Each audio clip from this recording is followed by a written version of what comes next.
Well, here it is, the German car killer the Germans don't lose a ton of sleep over. The Hyundai Equus, or Equus, or Equus, or how the hell do you pronounce that? That's part of the problem. Let's drive this new 2014 with a techier cabin and a nicer ride and check the tech. Spotting a 14 over a 13, really hard to do. There's a little difference in the headlight LEDs down here, I think. Perfectly nice looking vehicle, but wow, you would easily lose it in a crowd. The changes happened inside. That's about as good as you're ever going to feel in a car under 100 grand. It's a very nice, quiet cabin, as we'll see on the road in a few moments. The past Equus had just a little bit of a Hyundai stink about the plastic. That is really gone now. This screen is standard. This is not standard. We have the Ultimate trim car, so that 12-inch LCD instrument panel comes on this trim level, not on the base car. Here is everything you've got on the system. Navigation, your radio sources, including HD radio and satellite, your optical disc player is here. Jukebox is a 30 gigabyte hard drive. I could not care less. USB plug-in, or in this case, my iPod's using the USB. It comes up on a separate location. Streaming audio, of course, and you've got telephony and Blue Link telematics. The navigation system looks perfectly good. There's nothing about it that really grates me. And as is Hyundai tradition, you have basically very simple views, not this 3D flyover and buildings and bird's eye, and I'm okay with that, to be honest. One thing I like about the way it handles all audio sources is a really good usage of the meta tag information. Look how clean that is. If I go to streaming audio, you'll see a similar representation. Lexicon branded 7.1 surround system, 17 speakers as I recall, 598 watts of power. None of that matters. How good it sounds does, and we liked it.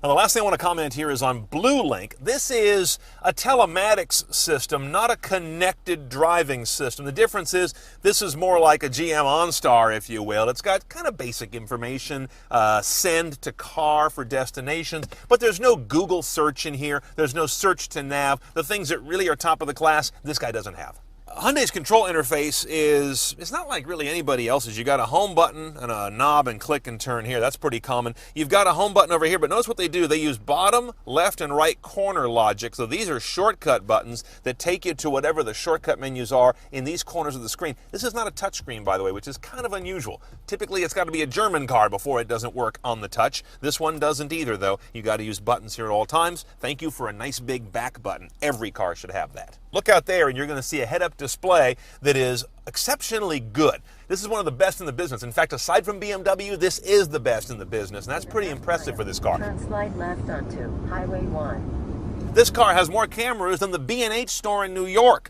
I can move around from an around view alongside my back view. I can then select this, and I can get back view only. I can go over here and get back and left rear quarter. Here's back and right rear quarter. I mean, there's nothing you can't see on this car except maybe up through the roof. Oh, you can do that too. You got a sunroof. Aside from Infinity, no one does as many views as this guy.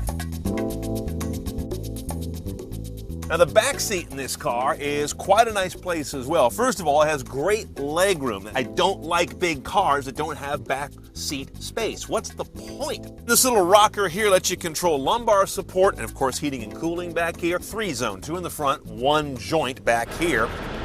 Now, this may be the best integrated set of rear seat entertainment screens. I'm going to say any car shy of $250,000, but I don't think any car does a better job than this. You turn these guys on here independently with buttons for left and right passenger. They kind of tilt and angle. Notice, like in a nice airline seat, I can watch what's on the map, sit here and fight with the driver, tell him or her she's an idiot for the route she's taking, all that fun stuff. I can jump to the home screen, the same one we saw up in the front row. Those Blue Link telematics services are back here so I can help out looking at stuff. The DVD in the front will play in the rear, but obviously not distract the driver in the front. Now up here in the prow, we've got relatively conventional but modern engine technology. Let me explain that. V8, of course, 5-liter gasoline direct injection. Beyond that, we've got the usual very complex variable valve timing technology, but it is a longitudinally mounted front engine rear wheel drive car. There is no all-wheel drive variant of this vehicle. This is modern but relatively basic. 429 horsepower, 376 foot-pounds of torque. 0 to 60 is around 5.6, 5.7 seconds for a car that weighs 4,600 plus pounds. Not bad.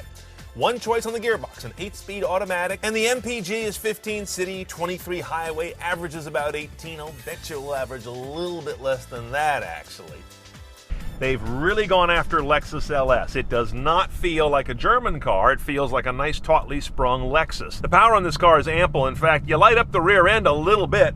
Not trying to, not even wanting to, but because it's just got a whole bunch under tap, even though the torque number is not terribly high. So if you're buying a big sedan that's also a great little tossable car, if you could even say that, on the weekend, this is probably not it.